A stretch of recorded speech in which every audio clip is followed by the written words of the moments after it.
ساری طرح جوشیلے لوگ ہیں. اچھا ہاں جی.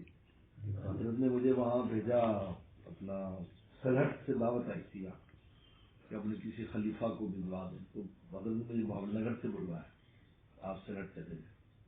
میں سرحد گیا،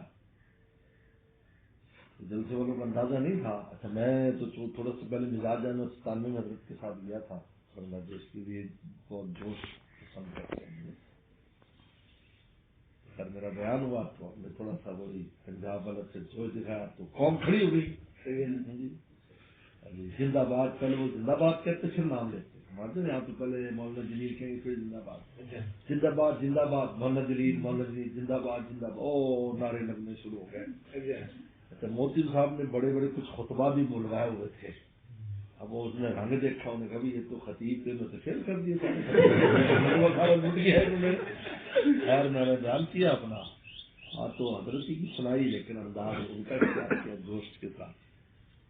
بعد میں اچھا میرا وہی بیان تھا، اس کے بعد میں نے اجازت لے لی. کمرے میں آ گئے تو پھر موتی صاحب سے کہا میں اجازت دے دیں، کیونکہ ایک بیان کا میری یہی ڈیوٹی تھی، دن میں بیان رکھا تھا زور کے بعد. وہ تو پاؤں پکڑ لیے نہیں رات کا بیان اگر آپ نہیں کریں گے مطلب سارا چلا جائے گا. دوستوں کہہ رہے ہیں ان کا دوبارہ اگر آپ بیان ہوگا تو ہم آئیں گے، ورنہ ہم نے نہیں آنا. باتیں آ رہی ہیں، لوگ مطالبہ کر رہے ہیں. ایک بیان آپ کا آخری بیان آپ نے کر دیا. میں بھائی آخری بات تو 12 بجے ہوگا، آپ کا 11 بجے، میں کیسے رک سکتا ہوں آپ.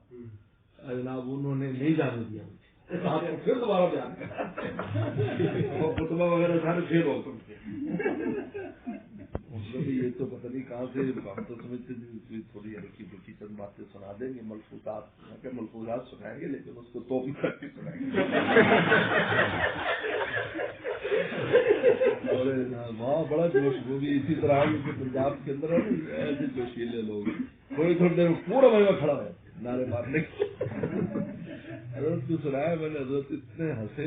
بہت جوش والی قوم ہے جی.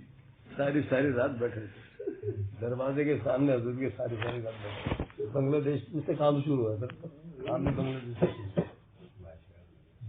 کون سی 1900 کون سی